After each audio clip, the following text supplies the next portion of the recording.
सुप्रभात मित्रांनो, मन धागा धागा जोडते नवा या मालिकेच्या आजच्या भागामध्ये आनंदी ही विचार करत असते की कसं सार्थक हा सांगितलेलं असतं की तुम्ही मला खूप हर्ट केले आनंदी. तर इकडे लगेच वृंदा आणि शलाका हे सांगत असते की एक डिवोर्स बाईचं आपण तिचं आयुष्य हे उजळून टाकलं, पण ह्या बाईने आपल्याला मागे दिलं काय. तर तेवढ्यातच तिथे सार्थक येऊन सांगतो की हो, हे दोघी बरोबर बोलताय आई, आणि ह्यावेळेस आनंदीची चुकी झाली आहे म्हणून मी तिला काय माफ करणार नाही आहे. तर इकडे मनातल्या मनात आनंदी ही बोलते की आता सार्थक सरांना गैरसमज झाला आहे, तो आता मी दूर नाही करू शकणार, कारण माझी तेवढी कॅपॅसिटीही नाही आहे. म्हणून ना ते यायच्या आधीच आता मी इथनं निघून जाणार आहे, कारण त्यांचाच माझ्यावर विश्वास नाही आहे. तर मी पण थांबून तरी काय करू. लगेच इकडे आनंदी ही बॅकपॅक करत असते, तर वृंदा ही तिला बघते. तर ते बघूनच इकडे वृंदाला आनंद होतो आणि ती लगेच केदारकडे येते. तर इकडे केदारकडे आल्यानंतर ती सांगते की धरा साखर घ्या. तर लगेच केदार सांगतो की काय झालं हो सासूबाई, रटली बिटली लागली काय तुम्हाला. तर लगेच इकडे वृंदा सांगते की तसंच समजा, कारण न करोडाची लॉटरी लागलेली आहे. तर लगेच इकडे केदार सांगतो की काही तुम्ही झोपी वगैरे खेळतात का, तुम्ही असं काही खेळू नका, मी गुंतलोय त्याच्यामध्ये आधीच. तर लगेच वृंदा सांगते की असं काही नाही आहे, फक्त मी देवाला बोलले होते ना की आनंदीला लवकरच्या लवकर घराबाहेर काढ, मग त्यांनी माझं ऐकलं, म्हणूनच मी त्याला बोलली होती की तू जर आनंदीला घराबाहेर काढलं ना तर मी तुला 1 चमचा साखर ठेवीन. तर ते ऐकूनच इकडे केदार सांगतो की तुम्ही देवाला पण वेडं बनवतात काय हो सासूबाई, फक्त तुम्ही 1 चमचा साखर टाकली का, तुम्ही एवढी करोडाची लॉटरी लागली तर तुम्ही कमीत कमी 1 पोतं तरी ठेवायचं ना. पण मी तुम्हाला एक सांगतो, जर आनंदी या घरातनं गेली ना, ते तुझं स्वप्न असणार नक्की. तर लगेच इकडे वृंदा सांगते की तसं नाही, पण ना तू माझं ऐक, आता मी माझ्या डोळ्याने बघितलं ना, मग मी खोटं सांगितलं का. तर लगेच केदार सांगतो की माझ्या आत्ताच्या एक्सपिरियन्सनी माझा एक्सपिरियन्स सांगतो की जर आपण विन होणार असेल तर त्याच्या आधीच आपण जर साजरा केला ना आपला हा आनंद, तर आपलीच फजिती होती. तर लगेच वृंदा सांगते की लावली परत पण होती. तर लगेच इकडे तेवढ्यात शलाका तिथे येते आणि ती बोलते काय झालं नक्की. तर लगेच इकडे केदार तिला सांगतो सगळं. तर लगेच इकडे शलाकाही सांगते की काय केदार बरोबर आहे ना आईचं, ती बॅकपॅक करते तर नक्की ती घर सोडूनच जाणार असेल ना. तर लगेच केदार इकडे वैतागून म्हणतो की बरं जाऊ द्या, तुम्हाला काय करायचं आहे ते करा, तुम्ही जाण्याच्या पलीकडचे आहात तुम्ही. तर ते बोलून तिथनं केदार हा निघून जातो. तर इकडे आनंदी ही बॅग घेऊन निघणार, तेवढ्यातच तिथे अरविंदजी येतात आणि ते बोलतात की कुठे चालली आनंदी. तर लगेच आनंदी सांगते की बाबा मी हे घर सोडून चालले. तर ते ऐकूनच इकडे अरविंदजीला धक्का बसतो. तर लगेच इकडे अरविंदजी सांगतात की पण का चालली तू असं. तर लगेच आनंदी सांगते की का म्हणजे इथे माझ्यामुळे सार्थक सर खूप हर्ट झाले ना, आणि म्हणून ते मला सार्थक सरांना बघवत नाही, म्हणून मलाही बघवत नाही. ते त्यांना त्याचा खूप त्रास होत आहे, तरी देखील मी इथे थांबली आहे, म्हणून मी हे घर सोडून चालली आहे. तर लगेच अरविंदजी सांगतात की तुला पूर्ण विश्वास आहे ना की तू खरंच बोलली आहे, मग त्याचा फक्त गैरसमजच झाला आहे ना, तू पण दूर होईल आणि मला माहिती आहे तू खरंच बोलती आहे ते. आणि जर तू हे त्याला न सांगता निघून गेली ना तर त्याची फसवणूक होईल आनंदी. तर लगेच इकडे ते ऐकून आनंदीला धक्का बसतो. तर आनंदी सांगते की नाही बाबा, मी फसवत नाही आहे त्यांना. तर लगेच इकडे आनंदी सांगते की प्लीज बाबा तुम्ही मला थांबवू नका, मला जाऊ द्या तुम्ही. तर लगेच अरविंदजी सांगतात की नाही, सार्थक येऊस तर तरी मी तुला इथून जाणं सोडणारच नाही आहे. आणि तसं पण ना, संसार याला बोलतात की जेव्हा आपल्या नवऱ्याला काही वेगळंच समजतं तर आपल्याला त्याच्यावर काम करणं, त्याला ती आपली चूक दाखवणं हे आपलं काम असतं, मग तूच आता ते काम कर.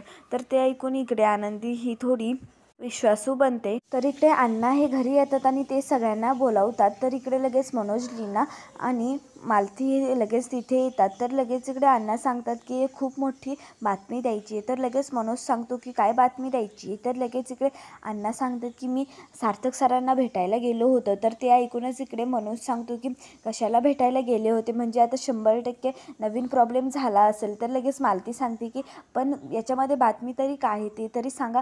तर लगेच अण्णा सांगतात की मी सांगतोय 100% ना ही बातमी खूप चांगली आहे. तर ते ऐकूनच इकडे मनोज सांगतो की तुम्ही आमचं ब्लड प्रेशर का वाढवतात, सांगा ना लवकर. तर ते ऐकूनच इकडे अण्णा हे सांगतात.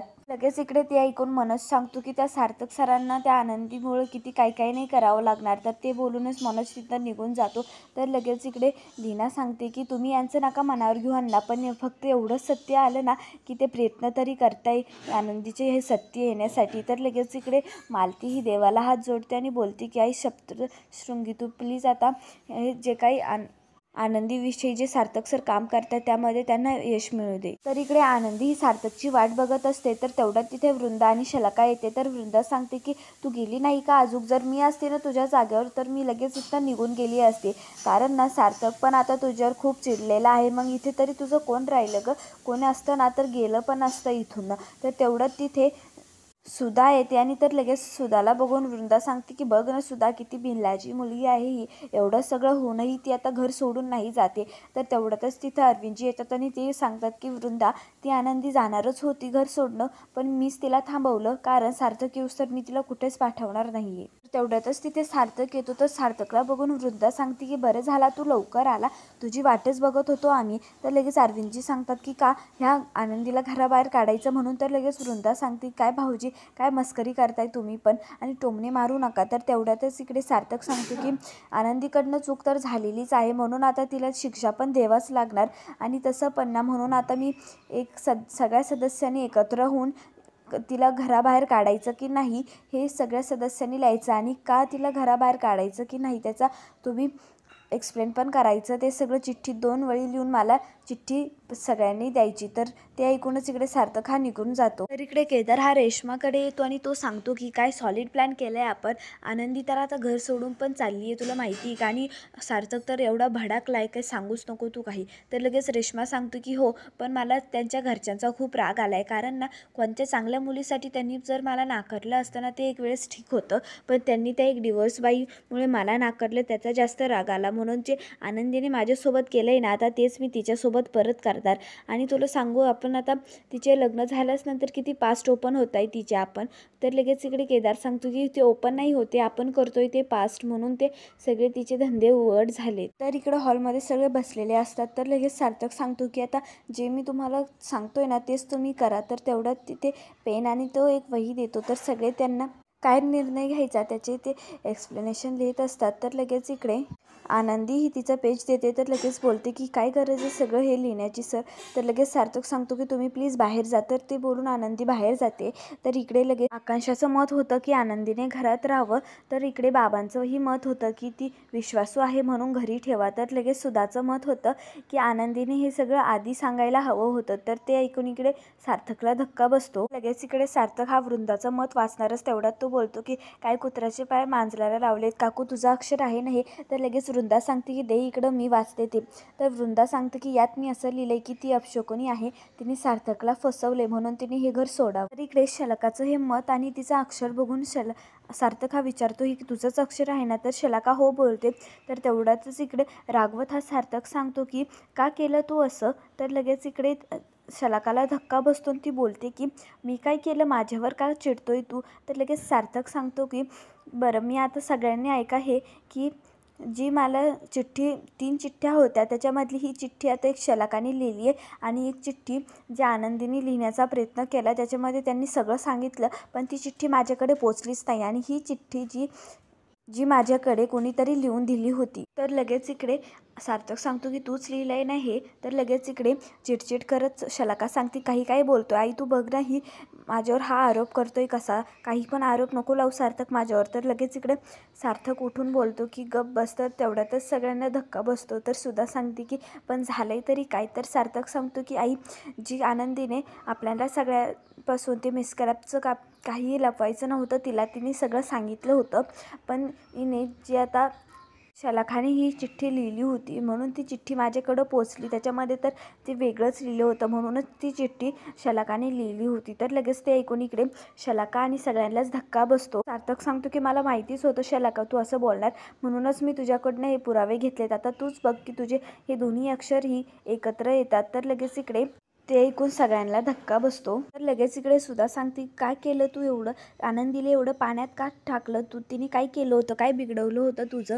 तर लगेच इकडे शलाका ही रडायला लागते. तर लगेच वृंदा सांगते की मला वाटलं होतं वेगळं, पण तू वेगळीच निघाली ग, मला माहितीच नव्हतं की तू असं काही करशील म्हणून, खूप वाईट वागली आहे तू शलाका. तर लगेच शलाका काही बोलणार तेवढ्यातच इकडे वृंदा तिचा हात पकडते आणि तिच्या तोंडात मारते. तर लगेच ते ऐकून इकडे शलाका जोरात आई करते. तर लगेच इकडे वृंदा सांगते की का केलं तू असं, एवढं पण नीच नव्हतं वागायला पाहिजे तू.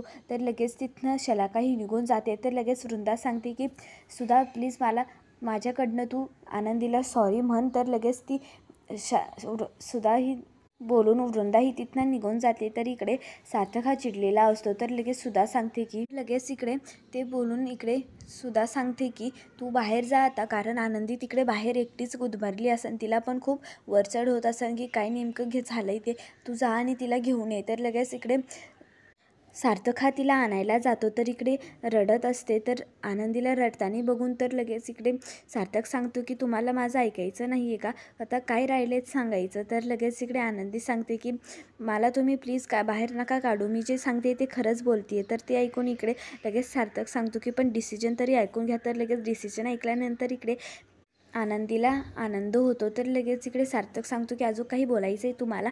तर लगेच इकडे आनंदी सांगते की सार्थक सर, मी तुमच्यावर खूप खूप खूप प्रेम करते, I love you Sarthak sir. ते बोलून इकडे सार्थकला खूप आनंद होतो आणि तो लगेच तिला मिठीत घेतो.